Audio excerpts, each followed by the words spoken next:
सबसे पहले चूंकि श्रावस्ती की धरती पर यानी कि बुद्ध धरती पर आप लोगों ने बुलाया, उसके लिए आयोजकों को तहे दिल से शुक्रिया अदा करता हूं। क्यों अदा करता हूं उसकी वजह समझिए। जब हम लोग लखनऊ से श्रावस्ती तक आए तो दो विचारधाराओं का टकराव देखा। रास्ते रास्ते में मनुस्मृति का विधान भी देखा और यहाँ आकर के बाबा साहब का संविधान भी देखा।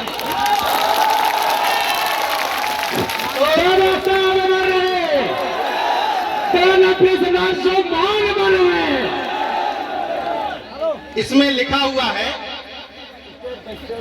हम उन नकारात्मक कर्मों से कैसे उबर सकते हैं जो कुछ भी हमसे हो गया।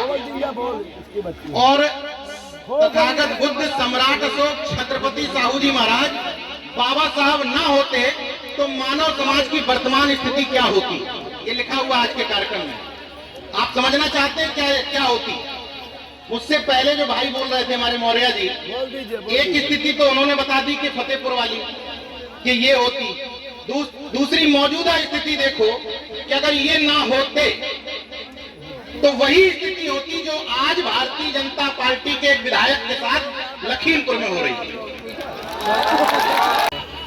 थप्पड़ कांड सरेआम हो रहा है, ऑन रिकॉर्ड कह रहा हूं, FIR दर्ज नहीं हो रही। इसी विधान को बदलने के लिए हम सब यहां एकजुट हुए हैं ना। अब इसी में एक सवाल है कि विकल्प क्या है।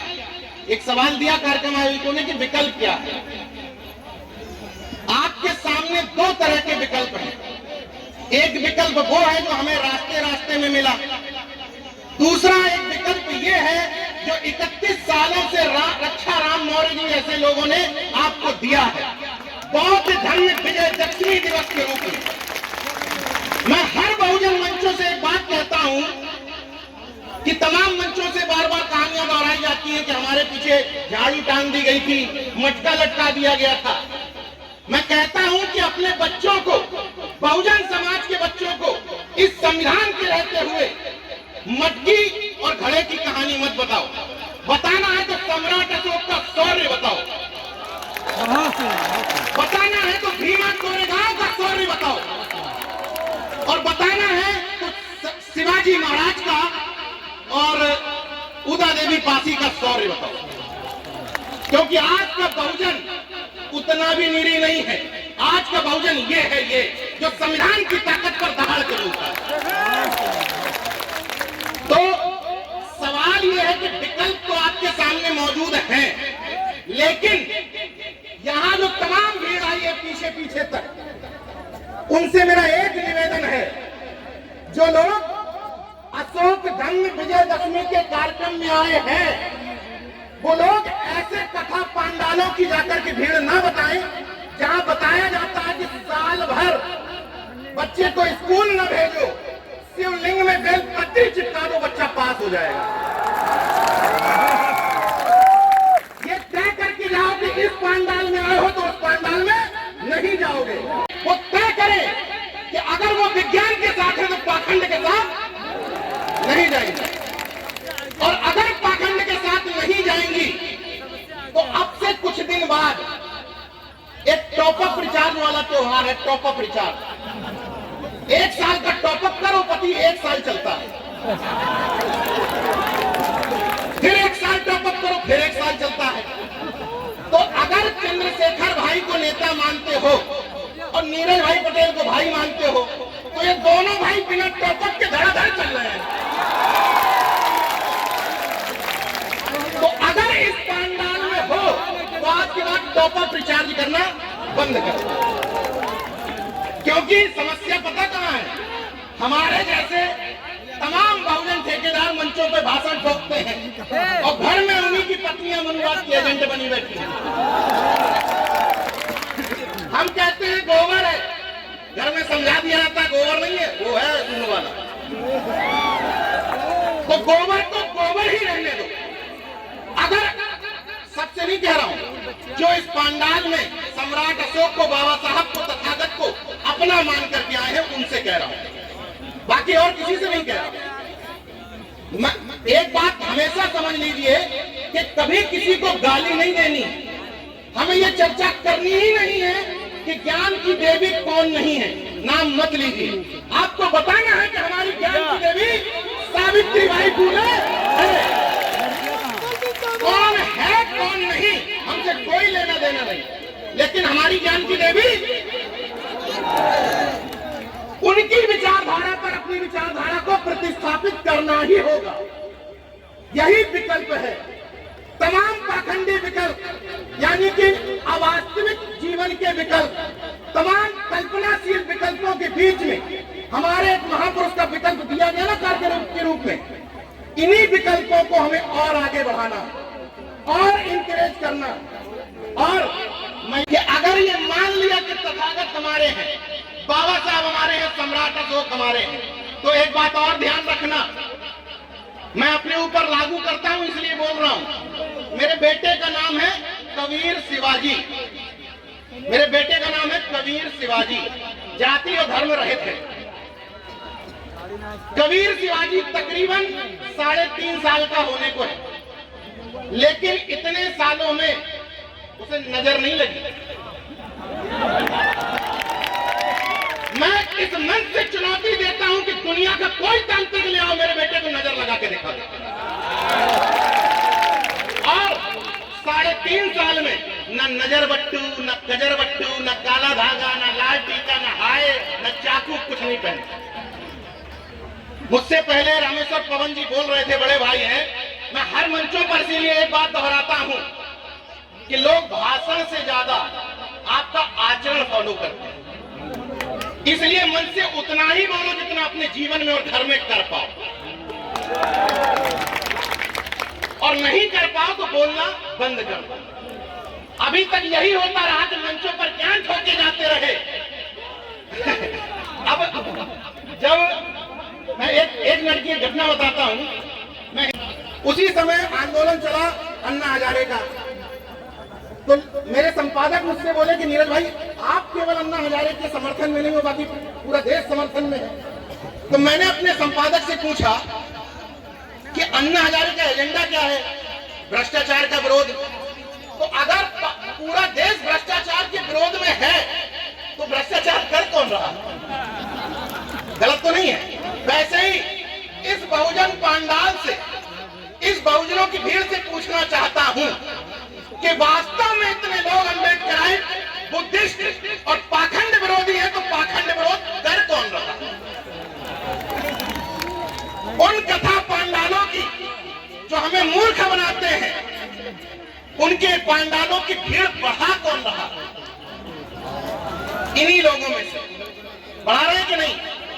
मैं एक बात दावे के साथ कह रहा हूं, एक बात दावे के साथ कह रहा हूं कि जिनको आप कहते हो कि हमें छोटा बताते हैं, हमें छोटी जाति का बताते हैं, नीच बताते हैं, अधम बताते हैं, पतित बताते हैं, अगर उनकी दुकानदारी चौपट करना चाहते हो तो उनके पांडालों में जाना बंद कर दो, उनकी दुकानदारी 2 मिनट में चौपट हो जाए।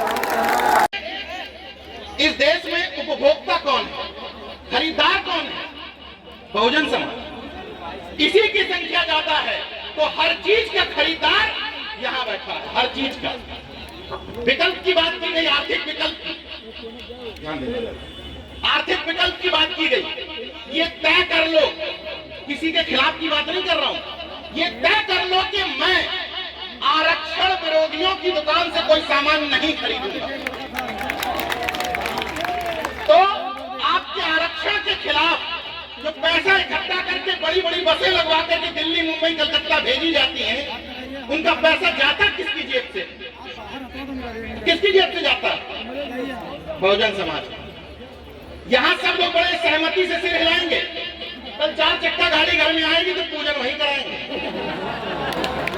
कराएंगे। पहलिया आएगा, जाल बिछाएगा, हमको फंसाएगा, लेकिन हम फिर फंस जाएंगे। जाल बिछाता है, हमको फंसाता है, और फिर अगली बार वही कहानी फिर से। इसलिए रट्टू तोता मत बनो। और प्लीज एक रिक्वेस्ट है मेरी और विज्ञानवादी व्यक्ति हूं, मेरे लिए एक बात गौर करिएगा, जो आपने तीनों लोग रखे हैं, सम्राट अशोक मेरे पुरखे, बाबा साहब मेरे पुरखे, तथागत मेरे पुरखे, तीनों पुरखों की मेरी तस्वीर आपने रखी है। मैं इन तीनों का भक्त नहीं हूं, गौर से सुनिएगा, मैं तीनों का भक्त नहीं हूं, इन तीनों का अनुयायी हूं। इन्होंने समाज को चलाने के लिए जो मार्ग दिखाया उस मार्ग पर चलता हूं, पूजता नहीं हूं। मैं पिछली बार अपने बेटे कबीर के साथ श्रावस्ती आया, यहीं एक बुद्ध टेम्पल में कहा गया कि बेटा मांग लो जो मांगना हो। 3 साल के कबीर से कहा गया मांग लो। मैंने कहा गलत बात, बुद्ध हो चाहे शिवलिंग हो, मांगने से कोई नहीं देता। अपने कर्म पर भरोसा रखना पड़ेगा, जूझना पड़ेगा, संघर्ष करना पड़ेगा, तब चंद्रशेखर आजाद जैसा कोई व्यक्ति तैयार होगा। मैं संघर्ष की बजाय कुछ पूजने के सिस्टम से यहां तक पहुंचे हो तो पूछ लो। हाँ बताओ। और तो बात छोड़ दीजिए, इलेक्शन टाइम में लोग नहीं बुझवा पाए तो आप क्या बुझवा पाए। खैर, मैं अपने मुद्दे पर लौट कर आता हूं।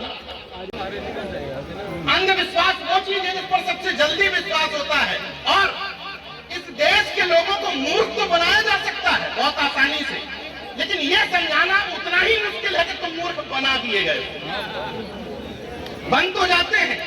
इसलिए आज एक बात मेरे साथ दोहराइए, फिर मैं आप लोगों के बीच में व्यवधान नहीं बनूंगा। एक बात मेरे साथ में दोहराइए, मैं कहूंगा सबसे बड़ा रोग, आप कहेंगे क्या कहेंगे लोग, सबसे बड़ा रोग क्या कहेंगे लोग, सबसे बड़ा रोग क्या कहेंगे लोग, सबसे बड़ा रोग क्या कहेंगे लोग। इसका मतलब जानते हैं, केवल रट्टू नहीं बनना है। ये मत सोचो कि हम ऐसा करेंगे तो पड़ोसी क्या कहेगा, ये मत सोचो कि हमारी पत्नी थोड़ा मॉडर्न हो जाएगी तो ये क्या कहेंगे, ये क्या कहेंगे, ये क्या कहेंगे।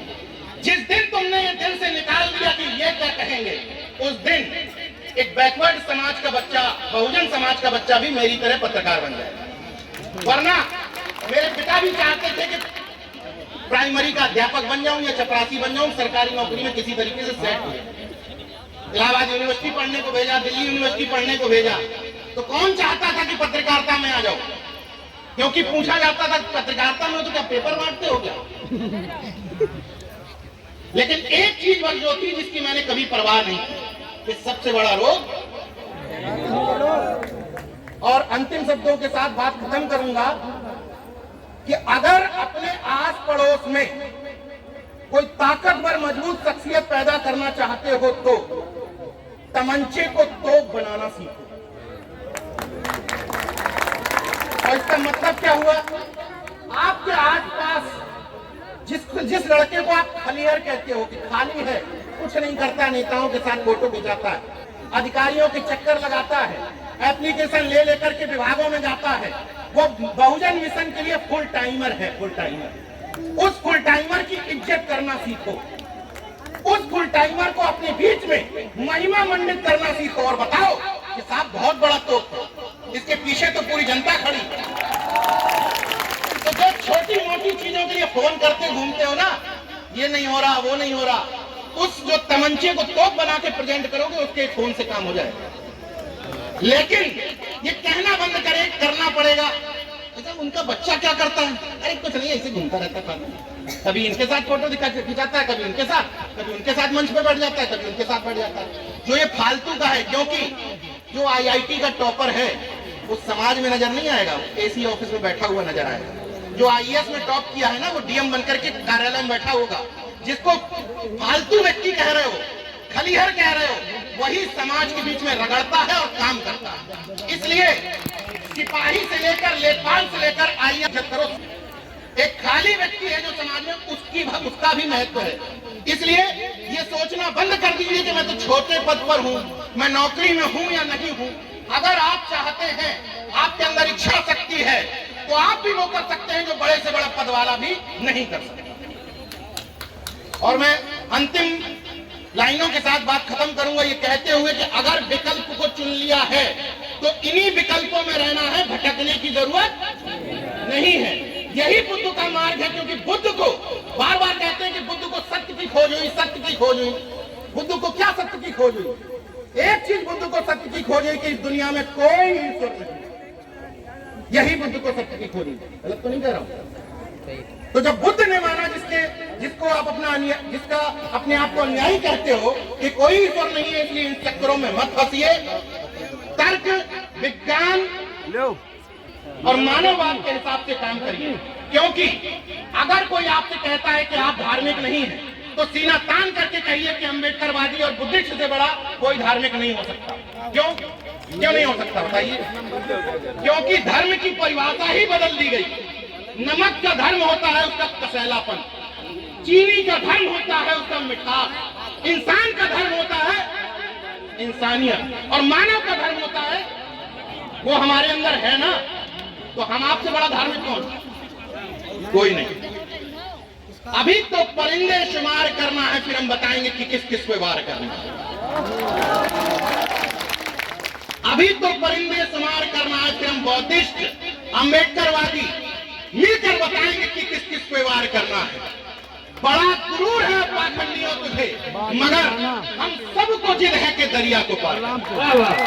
बुद्ध की जय भीम, इनकलाब जिंदाबाद, उल गुलाम जिंदाबाद, जिंदाबाद जिंदाबाद।